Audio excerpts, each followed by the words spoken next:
Get stacked. Triple threat. Expected value. Now take what you learn, go out there, and get stacked.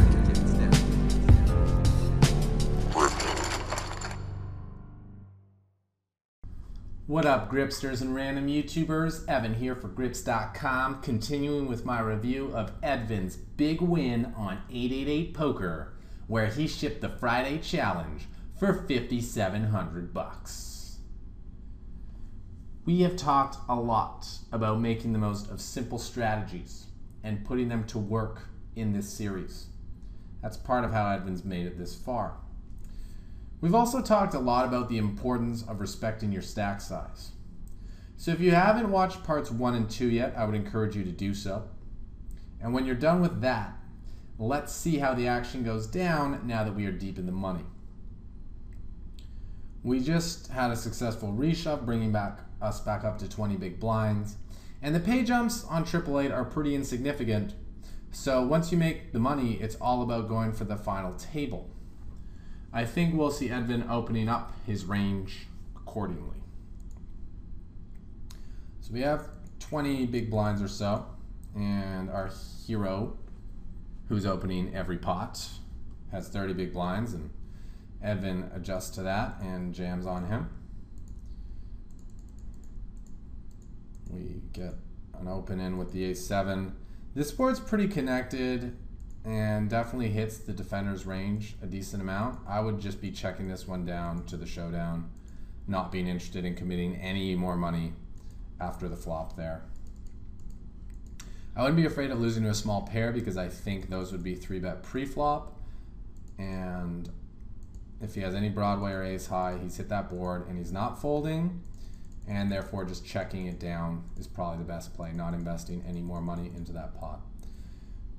Queen-7 here, easy shove, blind versus blind. We already talked a little bit about just how wide you can shove blind versus blind. And a good jam there with the queen-jack as well to bring us back up to 17 bigs. While we're on this stack size, there's not going to be too much in the way of creative play. It's just about getting dealt the best hand and winning all-ins. Easy call with 7s here for 5 bigs. But unfortunately, we lose the race.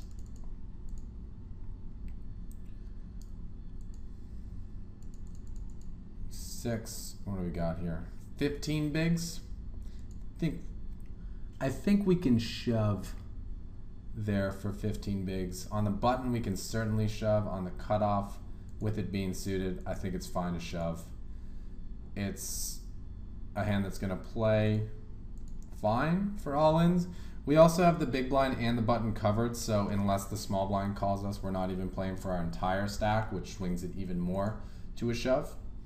I think that's 11,500 that probably should be in our stack that went to El Magico's stack instead. And no limping round here. We will take that down with the 9-10 off, boosting our stack by another 16K.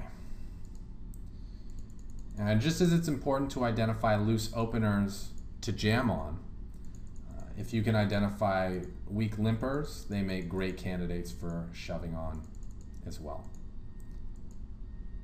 And this 8's open shove, 13 bigs, not too much to it, just staying alive, staying alive. This could have been a shove, but raised ahead. No more grips. He's disappeared. Oh, he's back. And blind versus blind. Easy shove. Taking it down. Just hovering. Just floating. And when you're on shallow stack sizes, that's just kind of what you have to do. You accept that your goal is to just stay alive. Pick your spots where you can, try to get your shoves through, try to chip up that little bit here and there, and realize that you're probably going to need a cooler, or you're probably going to need a flip to get a full double up, or get 3 reshove spots through. But here, Edvin identifies that he can put the pressure on Dragon Magic, just showing us you can shove real wide, blind versus blind. If people are not going to call you correctly, you can shove super wide And here he goes, jamming on me again. And seeing this, I don't remember what I had, but I think I probably made too tight a fold. I thought, he's a gripster. He wouldn't go after me. Wrong. He's going after me all out. Totally standard shove here with the queen king. Unless I'm opening a super tight range, then this king queen is going to be doing fine. And suddenly, with those two reshoves, from sitting on a shove stack, Edvin is now sitting with a reshove stack without having any showdowns. Now, it's still not a ton of flexibility, obviously, but as we can see, like, most players are dealing with the stack size as well. So as long as you know how to play your 20 to 25 big blinds better than everyone else, then you're going to do just fine. And here with the 6 high, it's a little aggressive, but Dragon Magic had been folding a bunch. We have him covered. Even if we get called, we can suck out. In the notes, it says, terrible shove pre-flopped. I could have raised folded with my stack size. I guess you could. See if you make it 15, there's like 30. I guess you could make it like 15.8.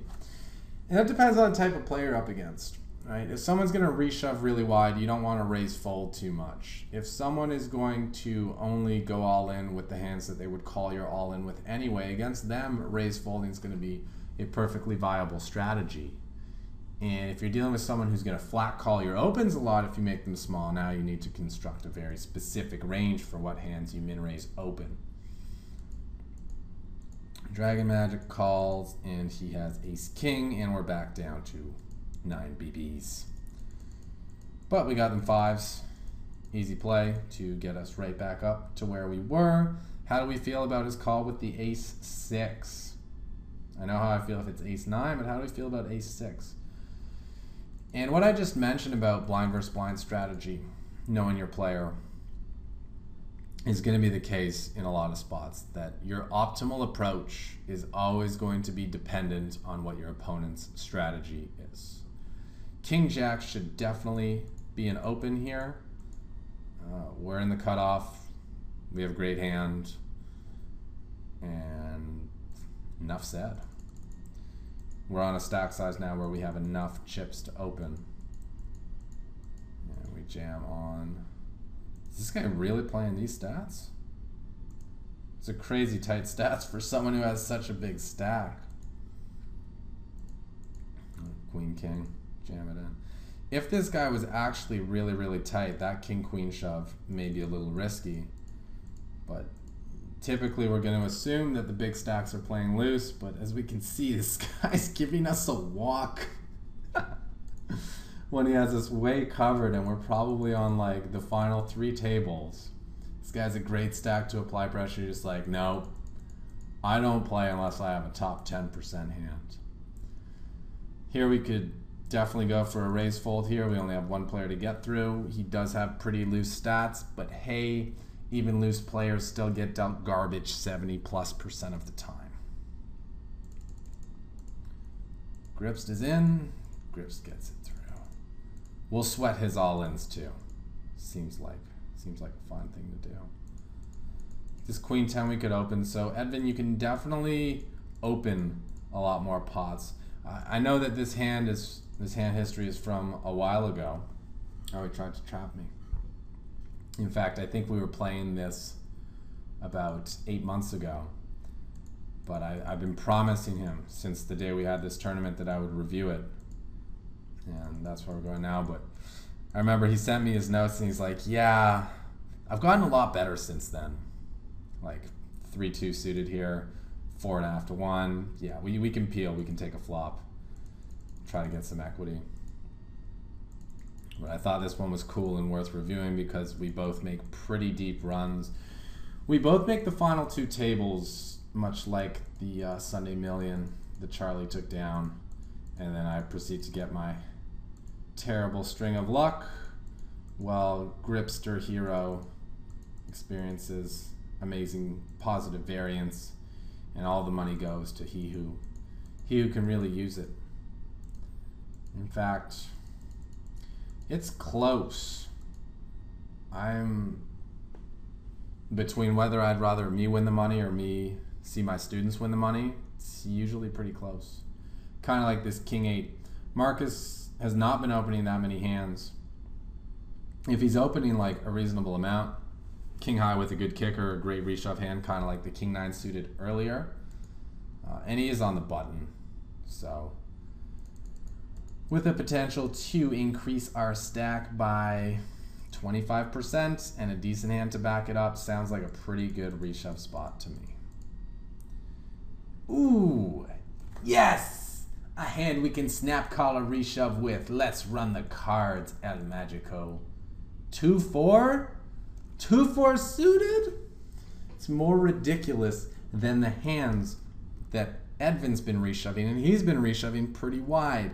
And this is the real reason that I chose this hand history review to review, is that you guys need to be aware of how people play on 888 Poker and consider playing there if you don't already. This is in some $1 buy-in tournament. This is still a $35 freeze-out, which pays a lot of money up top. Standard shove, we win a flip, and at this point, I'm pretty sure we are at the final 2 tables, because I'm on the other one. We reshove over a very loose player, whatever 8-8, although those stats are a little skewed. You will understand why later. It's King Queen. I think we should be shoving. 6 players to get through on 14 big blinds. The hand's just too good. It's profitable. We should shove and be picking up that 23K. Edvin, I'm excited for your comments on the video because I want to hear the rationalization between these decisions. Why sometimes you'll shove just like crazy wide, and other times you just like don't make what seem like pretty standard shoves to me. And at this point, I think Edvin had only been playing for a few months, so a lot of it would just come down to what he felt like doing in the moment rather than following some guideline or some system. And usually, in poker tournaments that have a lot of recreational players, that's what you're going to be dealing with, is players who are just doing stuff based on feel, based on emotion, based on what they want to do at that moment in time, rather than like some really specific rhyme or reason. And that's why being able to be in tune with people's emotions and how they're feeling and how the little things that may be affecting them, like failing on a steal or losing a big pot or whatever, are really helpful when choosing your strategies. By the way, we're all in because we got that pair and cracking aces again. This shove's pretty standard. We're not folding 7s versus a hijack +1 open when he has 35 bigs. We're playing short-handed and he can be opening pretty wide. If we had like 4s, we're probably folding, but not 7s. But yeah, the better you can know your opponents, the better you can read them when they are playing an unorthodox or erratic style. If all you're in tune with is hand charts and mathematics and all the technical aspects of stuff, you'll do fine when you're playing against good players, and you'll do okay when playing against weak players as well, but you won't be able to get them for the maximum, and that's where broadening your horizons and developing other dimensions of yourself are very helpful. So here with the 10s, we 3-bet small to induce this guy to jam on us if he had like a small pair or an ace rag. He didn't, but this is a good enough flop for us that we are never folding. So we bet small again to give him room and take it down.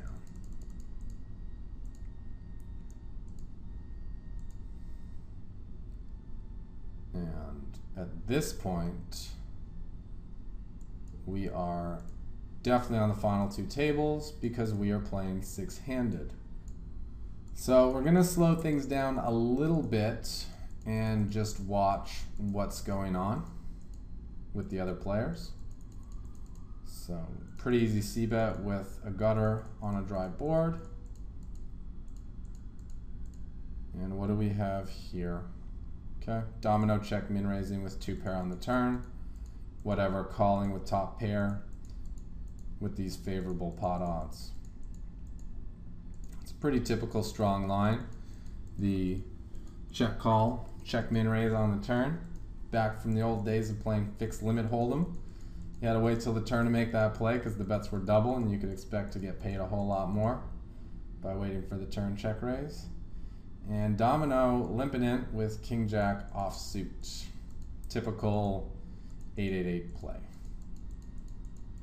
And these guys amass a lot of chips because there are just so many bad players in the mix that based on like the law of numbers, someone has to get lucky and collect all the chips. And what do we have here? We have a little stop and go from whatever, but it's really oversized.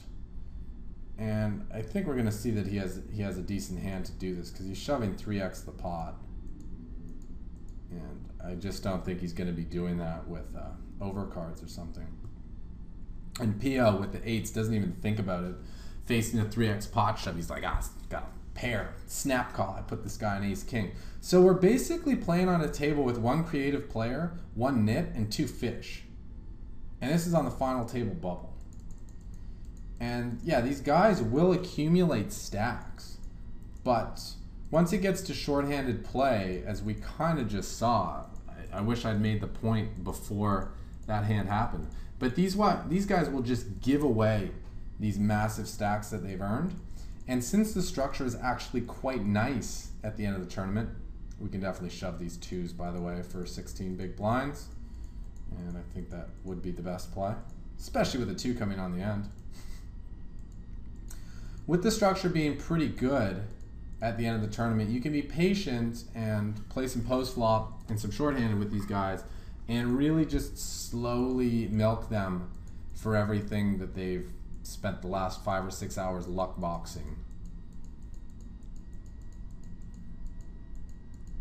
And then have a nice chance to do well at the final table. See, you don't start with a ton of chips, and the structure is a little fast in the beginning. But because of that, there's that factor, combined with the fact that there's so many weak players, that bingo-ness at the beginning allows weak players to build stacks. You know, it's kind of like a turbo where luck becomes a pretty predominant thing, and therefore a lot of bad players are going to have chips. But as we get deeper and the structure slows down a bit and more blind levels are included, now you get to play some real poker, and there are just so many chips in the hands of bad players. So when the tournament actually has some value, when your chip stack actually has some equity, when it matters, that's when you get to play deep stack poker with bad players. Pretty sweet deal. All right, so we're definitely not folding to a 10 big blind reshove from Marcus. We have the 9s. He has the 5s. How many blinds did he reshove there? 10 with, you know, like no fold equity. We're getting 1.8 to 1. We're getting almost 2 to 1, and he has a pair of 5s. So either us or Domino is certainly calling, or if Domino knew what he was doing, he would certainly be calling. And this guy's putting it in with a hand that is going to have only 50% against the range that calls him, and no fold equity. So not a good spot. And I believe that we are now at the final table. So we'll take a quick moment to size things up, and then we will continue with our review. Unfortunately, I do not have the payout structure on hand, but we'll analyze it anyway. So we come into the final table with about 35 bigs. Not a bad spot at all. To our left is a player with 18, 17 bigs. Tinker has about 50 big blinds. Domino has heaps of big blinds, 80. Hubie with 30 bigs? No, 25. Pio has less than 10. Abdullah has about 30, and whatever has 40. The great news is that the most aggressive players all seem to be on our right. Domino he's loose, but he's just kind of like fit or fold. So he's probably not going to put us in any tough spots. The only player I think that will put us in tough spots based on his stat is Tinker123. But with our stack, we're not going to be opening too many pots anyway. We're already 8-handed. It's full ring, and we're in the middle of the pack, so we can definitely sit back, relax, and just see how the table plays out.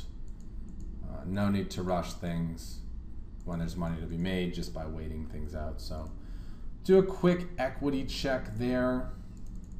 See what price Domino was getting. 2.1 to 1. We're calling with any two cards, we're getting 2.1 to 1. And Pio gets that double up. So Domino, looks like he has some sort of showdown value. Going for 2 streets, it's either got to be a jack or a single diamond hand. It bricked off, and it's just total random bluff airball. He had ace-high on the flop that was good for showdown, and then when he turned a gutter, he decided he was going to turn it into a 2-barrel bluff instead of just keeping his showdown value.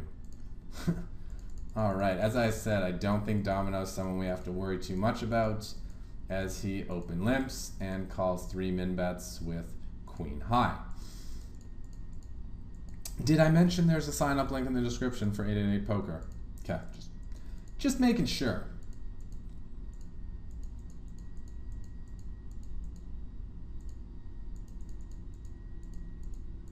And Abdullah is looking like he's one of the looser players on the final table, but that's great because he's on our right. We want the loose players on our right and the tight guys to the left. That is the ideal table setup.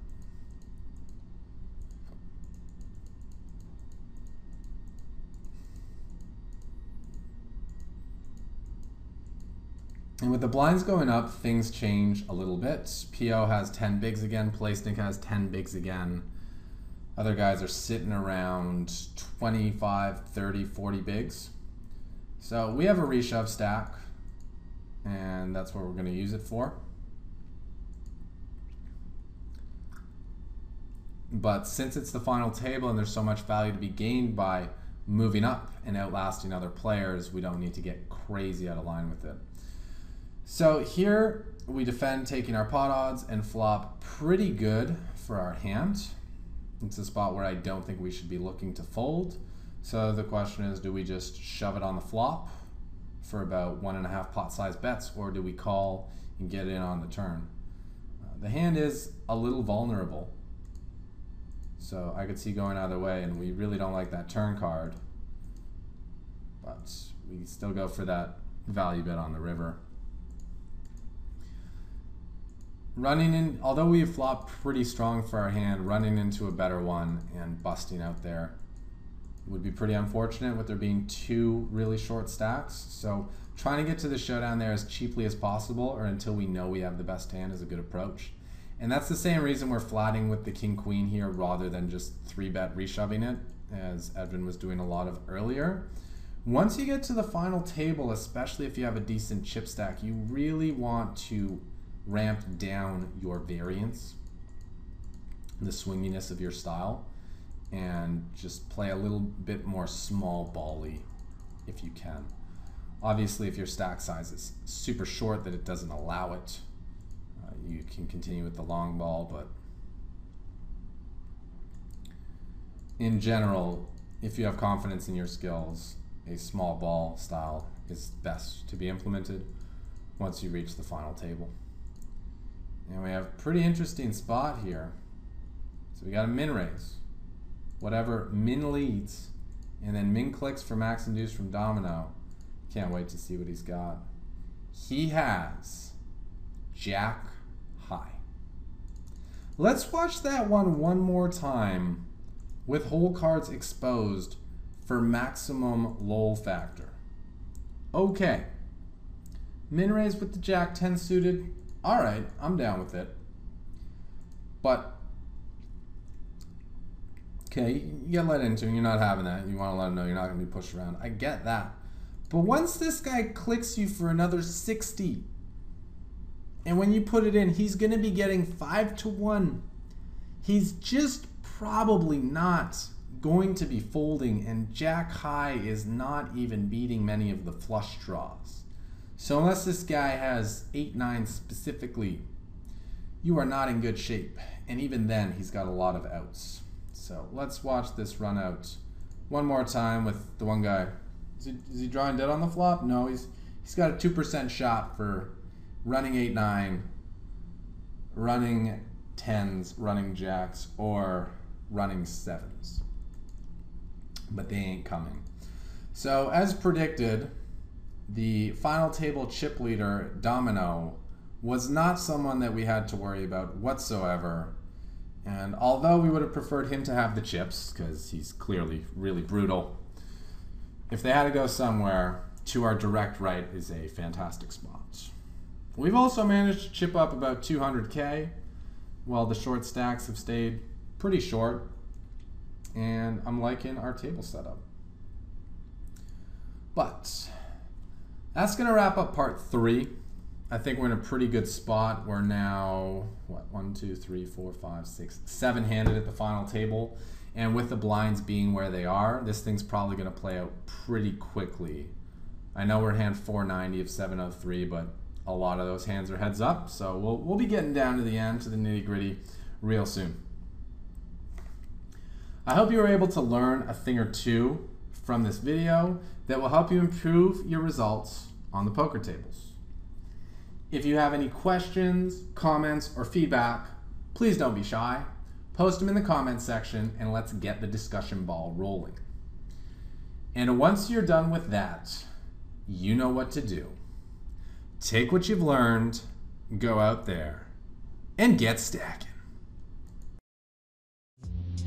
Yeah, we get it stacking. Grips.com, tell you how to get it stacking. The flops I be smashing, the pots I be blasting. Grips.com, tell you how to get it stacking. When the main event, man, that could never happen. The Grips.com, tell you how to get it stacking. Now you're picking up traction, getting action. Grips.com, tell you how to get it stacking. Stack it up, cash it in, damn I win again. Many friends come to play, cause I'm on the internet. Better yet, I flop the turn and take a chance upon the river. I'll bluff you with the 7-2 offsuit, whatever's clever, call you all in while your chip stacks falling. Better believe the dealer, cause the game just started. Don't know the rules, you bet it all and then you risk it. If you wanna learn it, you should go online and hit up Gripsit.